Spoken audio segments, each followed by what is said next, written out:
പിന്നത്തെ ഞങ്ങളുടെ ഡെസ്റ്റിനേഷൻ എന്ന് പറയുന്നത് മണാലി ആയിരുന്നു. അതുകൊണ്ട് തന്നെ ഡൽഹിയിൽ നിന്ന് നേരെ വെച്ച് പിടിച്ചത് മണാലിയിലേക്കാണ്.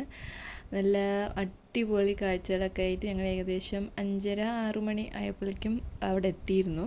പിന്നെ നേരെ ഹോട്ടൽ റൂമിൽ വന്നു. ഹോട്ടൽ റൂമിൽ നിന്നാണെങ്കിൽ നല്ല അടിപൊളി കാഴ്ചകളായിരുന്നു.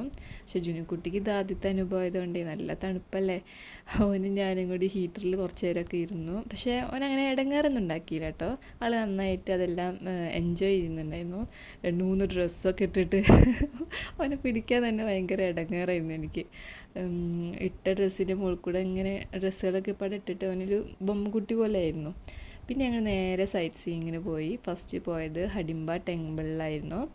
മഞ്ഞ് മൂടി കിടക്കുന്ന അമ്പലവും ആ അന്തരീക്ഷമൊക്കെ ഒരു പോസിറ്റീവ് വൈബ് നൽകുന്ന പോലെ എനിക്ക് ഫീൽ ചെയ്തിരുന്നു കേട്ടോ. പിന്നെ ഞാനും ജുനുക്കുട്ടി മിക്കയും കൂടിയും അവരുടെ മണാലി ഡ്രസ്സിങ് സ്റ്റൈലൊന്ന് ട്രൈ ചെയ്തു. ജുനുക്കുട്ടിക്ക് ഭയങ്കര ഇഷ്ടമായി. ഞാൻ ആദ്യം വിചാരിച്ചത് ഓന് ഇതൊക്കെ പാടെ ഇടുമ്പോൾ ഭയങ്കര കരച്ചിലായിരിക്കും എന്ന് വിചാരിച്ച്. പക്ഷെ ആൾക്ക് ഭയങ്കര ഇഷ്ടമായി ഒക്കെ. അവന് ഞാൻ ഡ്രസ്സ് ചെയ്തപ്പോൾ എൻ്റെ മാലയും കമ്മലും പൂക്കളും ഒക്കെ പറിക്കലും അത് തൊടലും ഒക്കെ ആയിരുന്നു പണി. അവനത് ഭയങ്കര ഇഷ്ടമായിരുന്നു. പിന്നെ ഞങ്ങൾ അതിൽ കുറച്ച് ഫോട്ടോസൊക്കെ എടുത്തു. ഇപ്പോൾ ഈ കണ്ടുകൊണ്ടിരിക്കുന്ന വീഡിയോസൊക്കെ അതിൻ്റെ നെക്സ്റ്റ് ഡേ ഞങ്ങൾ പോയതായിരുന്നു. അന്ന് പിന്നെയും കുറച്ച് സൈറ്റ് സീയിങ്ങിന് പോയി. പക്ഷെ അതൊന്നും ഞാൻ വീഡിയോസ് എടുത്തിട്ട് ഇതിലിട്ടിട്ടില്ല. ഇത് ഞങ്ങളിപ്പോൾ Rohtang pass, Solang valley, Atal tunnel അങ്ങനെ അതെല്ലാം കാണാൻ വേണ്ടിയിട്ട് ഇറങ്ങിയതാണ്. അന്ന് രാവിലെ ബ്രേക്ക്ഫാസ്റ്റൊക്കെ കഴിച്ച് ഒരു 9:30-10 മണിയാകുമ്പോഴേക്കും ഞങ്ങൾ പുറത്തിറങ്ങിയിരുന്നു. അപ്പോഴേക്കൊക്കെ അല്ലേ ഒന്ന് വെയിൽ വരുള്ളൂ എന്ന് വിചാരിച്ചിട്ട്. പക്ഷെ പോകുന്ന വഴിക്കൊക്കെ നല്ല ട്രാഫിക്കായിരുന്നു. അപ്പോൾ ഞങ്ങൾ മെല്ലെ അരിച്ചൊക്കെയാണ് എത്തിയത്. എത്തിയപ്പോൾ തന്നെ ശരിക്കും 1 മണിയൊക്കെ ആയിരുന്നു ഏകദേശം. ഉച്ചയ്ക്ക് ഞങ്ങൾ ഭക്ഷണമൊക്കെ കൊണ്ടുവരുന്നു. പിന്നെ ഞാനൊക്കെയും ഇവിടെ എത്തിയപ്പോൾ തന്നെ തീരുമാനിച്ചിരുന്നു ഇവിടെ അധികം നേരം നിൽക്കാതെ മണാലിയിൽ വേഗം എന്തെങ്കിലും കാണാനുണ്ടെങ്കിലും ഫീൽ ചെയ്യാനുണ്ടെങ്കിലൊക്കെ അത് വേഗം എക്സ്പ്ലോർ ചെയ്തിട്ട് തിരിച്ച് ഡൽഹിക്ക് തന്നെ പെട്ടെന്ന് പോകണമെന്ന് ഞാനൊക്കെയും തീരുമാനിച്ചിരുന്നു. കാരണം ഉപ്പാക്കും ജുനുക്കുട്ടിക്കൊന്നും ഈ തണുപ്പ് അധികം ഇങ്ങനെ കൊണ്ടിട്ട് ഇടങ്ങാറല്ലേ അവർക്ക് രണ്ടാൾക്കും. അപ്പോൾ ഞങ്ങൾ അങ്ങനെ ഡൽഹി കൂടുതൽ നമുക്ക് കാണാമെന്ന് പ്ലാൻ ചെയ്തിരുന്നു. പിന്നെ ഞങ്ങൾ കുറച്ച് സ്ഥലങ്ങളിൽ ഇങ്ങനെ നിർത്തി സ്നോ ഒക്കെ ഫീൽ ചെയ്ത് ജുനുക്കുട്ടിക്ക് സ്നോ ഒക്കെ കയ്യിൽ കൊടുത്ത് ഞങ്ങളതുകൊണ്ട് കളിച്ച് അങ്ങനെ പിന്നെ കാഴ്ചകളൊക്കെ കണ്ട് ഞങ്ങൾ പോയിക്കൊണ്ടിരുന്നു. പക്ഷെ ഞങ്ങൾ അന്ന് റോഹ്താങ് പാസ്സൊക്കെ ക്ലോസ്ഡ് ആയിരുന്നു കേട്ടോ. അങ്ങോട്ട് ആർക്കും പ്രവേശനമൊന്നും ഉണ്ടായിരുന്നില്ല.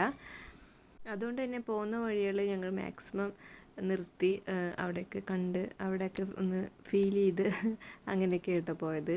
കാരണം നല്ല ട്രാഫിക്കായിരുന്നു. അവിടേക്ക് എത്തിപ്പെടാൻ ഞങ്ങൾക്ക് കുറച്ച് ബുദ്ധിമുട്ടുകളുണ്ടായിരുന്നു. അങ്ങനെ കുറച്ച് സ്ഥലങ്ങളിൽ ഉമ്മയും ഞാനും മിക്കൊക്കെ ഇറങ്ങി അവിടെ കുറച്ചൊക്കെ നേരം ഇരുന്ന് കളിച്ച് പിന്നെ മെല്ലെയാണ് പോയിക്കൊണ്ടിരുന്നത്. പിന്നെ ഞങ്ങൾക്ക് ഇന്ന് വൈകുന്നേരം തന്നെ ഡൽഹിക്കുള്ള ബസ് ഉണ്ടായിരുന്നു. അതുകൊണ്ട് തന്നെ മാക്സിമം സ്ഥലങ്ങൾ വേഗം കണ്ടിട്ട് നമുക്ക് തിരിക്കാമെന്ന് തന്നെയായിരുന്നു ഞങ്ങൾ തീരുമാനിച്ചത്. അങ്ങനെ ഞങ്ങൾ കുറച്ച് ദൂരം പോയിട്ട് പിന്നെ തിരിക്കുകയാണ് ചെയ്തത്. പിന്നെ ഇത് ജുനുക്കുട്ടീൻ്റെ ആണെങ്കിലും എൻ്റെ ആണെങ്കിലും ഉപ്പാൻ്റെ ആണെങ്കിലും ഉമ്മാൻ്റെ ആണെങ്കിലും ഫസ്റ്റ് ടൈമാണ് ഞങ്ങൾ സ്നോ കാണുന്നതൊക്കെ. ഇതിന് മുമ്പ് ഇവിടെ വന്നിട്ടൊക്കെ ഉണ്ട്. അങ്ങനെയായിട്ട് ഞങ്ങൾ പിന്നെ തിരിക്കാൻ നോക്കി. പിന്നെ ജുനുക്കുട്ടിക്കും ഭയങ്കര ടയേർഡായി. അവന് ഫുഡൊക്കെ കൊണ്ടുവന്നിരുന്നെങ്കിലും ഇങ്ങനെ കളിച്ചിട്ട് മഞ്ഞിങ്ങനെ കണ്ടുകൊണ്ടിരിക്കുമ്പോൾ അവന് കണ്ണൊക്കെ ഇങ്ങനെ ഒരു വേദനയായിരുന്നു. ഫുള്ളിങ്ങനെ വെള്ള കളർ മഞ്ഞ് കാണുമല്ലേ, അപ്പോൾ അതിൻ്റെ ഒരു ഇടങ്ങേറൊക്കെ ഉണ്ടായിരുന്നു അവന്. പിന്നെ എന്തായാലും കുഴപ്പമില്ല, ഇടയ്ക്കിടയ്ക്ക് ഞാൻ ഫീഡ് ചെയ്തിട്ടും ഒക്കെ ആയിട്ട് അവനങ്ങനെയുണ്ട് അതിൽ അഡ്ജസ്റ്റ് ചെയ്തിരുന്നു കേട്ടോ. പിന്നെ ഇതിലെ ഡ്രൈവർ ഇക്കാൻ്റെ ഫ്രണ്ട് കൂടിയാണ്. മണാലിയിലുള്ള ഇക്കാൻ്റെ ബിസിനസ്സൊക്കെ മാനേജ് ചെയ്തിരുന്ന ട്രാവൽ ഏജൻറ്റ് കൂടിയാണ്. അപ്പോൾ അവരൊക്കെ പറഞ്ഞത് 2 ദിവസം മുമ്പ് വരെ നല്ല സ്നോഫോൾ ഉണ്ടായിരുന്നു, നിങ്ങൾക്ക് നഷ്ടമായി എന്നൊക്കെ പറഞ്ഞു. അപ്പോൾ ചെറിയൊരു സങ്കടമൊക്കെ തോന്നി കേട്ടോ. സാരമില്ല, എന്നാലും കുഴപ്പമില്ലാത്ത രീതിയിൽ ഞങ്ങൾക്ക് എന്തായാലും മണാലി നല്ല രീതിയിൽ എക്സ്പ്ലോർ ചെയ്യാൻ പറ്റിയിരുന്നു. പക്ഷെ തിരിച്ച് പോണ വഴിയിൽ നല്ല ട്രാഫിക്ക്, ഞങ്ങൾക്ക് ബുദ്ധിമുട്ടായിരുന്നു കേട്ടോ എത്തിപ്പെടാൻ. അപ്പോൾ ഞാനൊന്ന് വെറുതെ ഡോറൊക്കെ തുറന്ന് നോക്കിയിരുന്നു. പക്ഷേ നല്ല അടുത്തായിരുന്നു സ്നോ, കാരണം ഞങ്ങൾക്ക് ഡോറ് തുറക്കാനും കൂടി പറ്റിയിരുന്നില്ല. അപ്പോൾ ഇറങ്ങാനൊന്നും അങ്ങനെ പറ്റിയില്ല. പിന്നെ എന്നാലും കുറച്ച് സ്ഥലങ്ങളിലൊക്കെ പോകുമ്പോൾ ഇങ്ങനെ ഇറങ്ങി കളിച്ച് കുറച്ച് നല്ല ക്വാളിറ്റി ടൈമൊക്കെ ഞങ്ങൾ സ്പെൻഡ് ചെയ്തിട്ടൊക്കെയാണ് പോയത്. എന്നാലും തിരിച്ചു പോകുമ്പോൾ എൻ്റെ മനസ്സ് ഇവിടെ തന്നെയായിരുന്നു കേട്ടോ. കാരണം കുറച്ചുകൂടി ടൈം നമുക്ക് സ്നോയിൽ സ്പെൻഡ് ചെയ്യാമെന്ന് തോന്നിയിരുന്നു എനിക്കും ഇക്കാക്കും മതിയായിട്ടേ ഉണ്ടായിരുന്നില്ല. പിന്നെ ഞങ്ങൾ തിരിച്ച് റൂമിലേക്ക് വന്നിട്ട് ഫ്രഷായി പിന്നെ ഞങ്ങൾ നേരെ ഡൽഹിയിലേക്ക് തിരിച്ചു.